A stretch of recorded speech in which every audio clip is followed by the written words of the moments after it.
CBS 성경 동화 야곱을 지켜주신 하나님. 야곱에게 속아 맏아들의 권리를 빼앗기고만 에서는 화가 머리끝까지 났어요. 야곱 이 녀석, 아버지가 돌아가시고 나면 저 눈의 가시 같은 녀석을 없애버리고 말 테다. 야곱을 가만두지 않겠다는 에서. 어머니 리브가는 그 사실을 알고 있었어요. 그래서 사랑하는 아들 야곱을 도망가게 했죠. 야곱, 얼른 여기서 떠나거라. 네 형이 너를 죽일지도 몰라. 지금 당장 하란 땅으로 가서 내 오빠, 그러니까 너의 외삼촌이지, 라반에게로 가거라.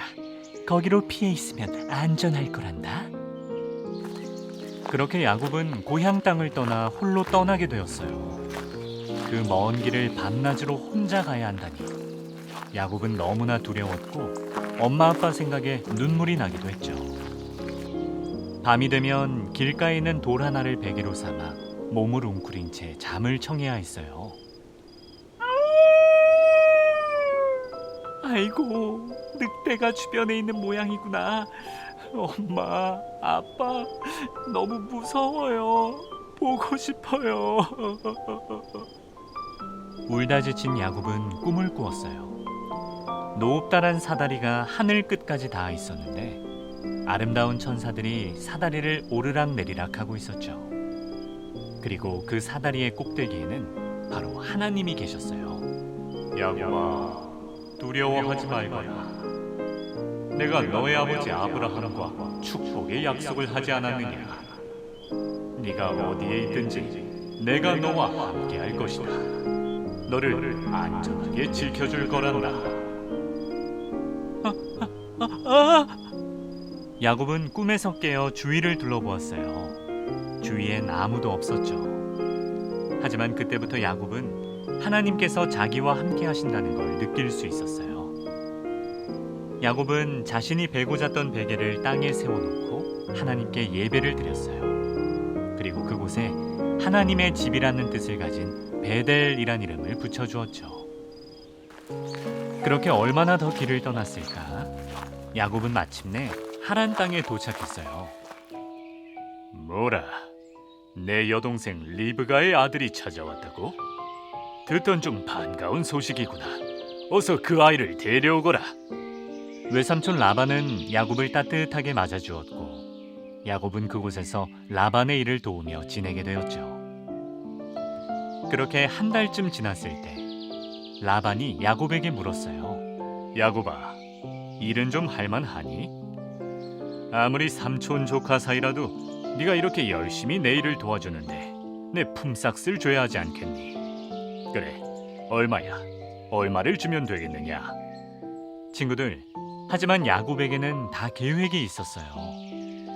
라반에게는 2명의 딸 레아와 라헬이 있었는데 야곱은 둘째 딸 라헬을 사랑하고 있었던 거죠. 그래서 이렇게 대답했답니다. 외삼촌, 저는 돈이 필요 없어요. 제가 원하는 건 바로 라헬입니다.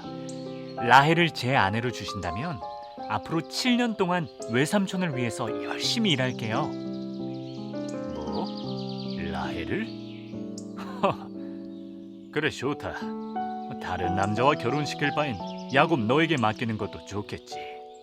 대신에 7년 동안 내 밑에서 일하겠다는 그 약속 꼭 지켜야 한다.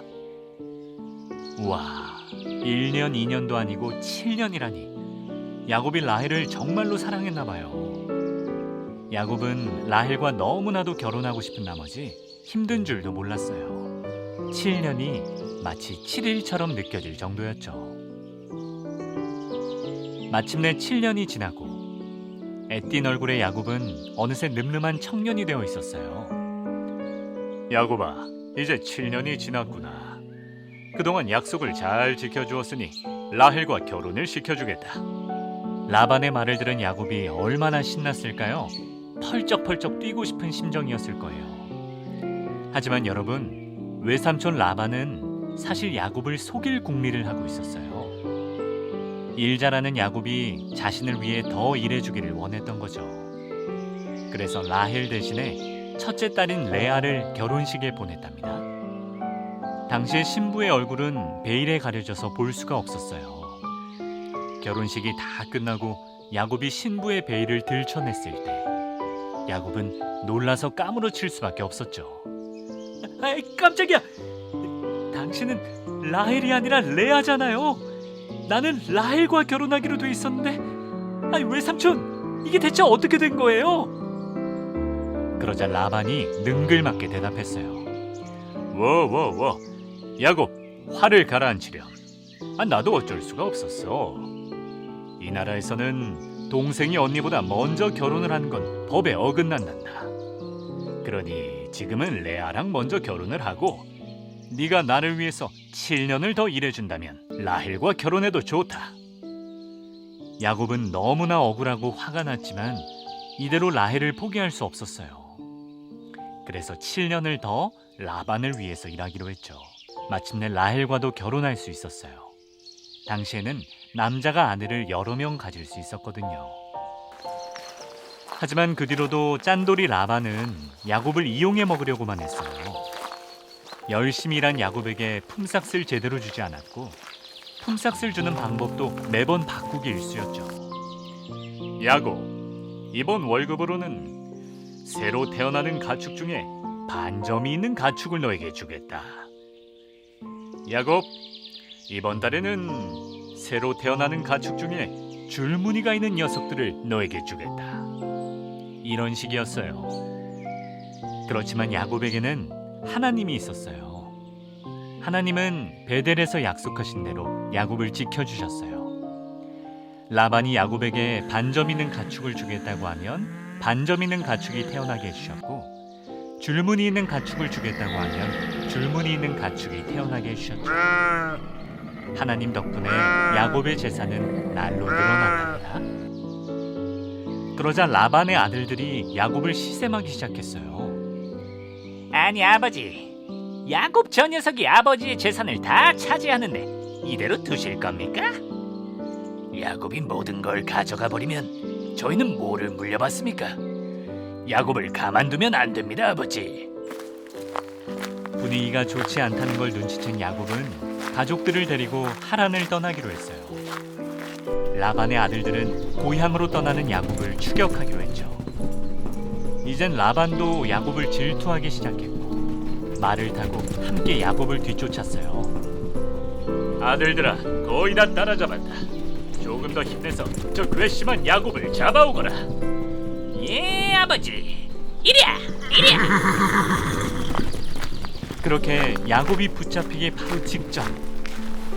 하지만 그때에도 하나님께서는 야곱의 편이셨어요. 하나님께서 라반에게 나타나 이렇게 말씀하신 거죠. 라반, 내가 명령한다.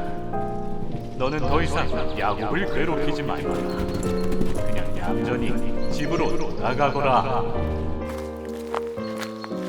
그렇게 야곱은 다시 한번 위기를 넘겼고 무사히 고향으로 돌아갈 수 있었답니다.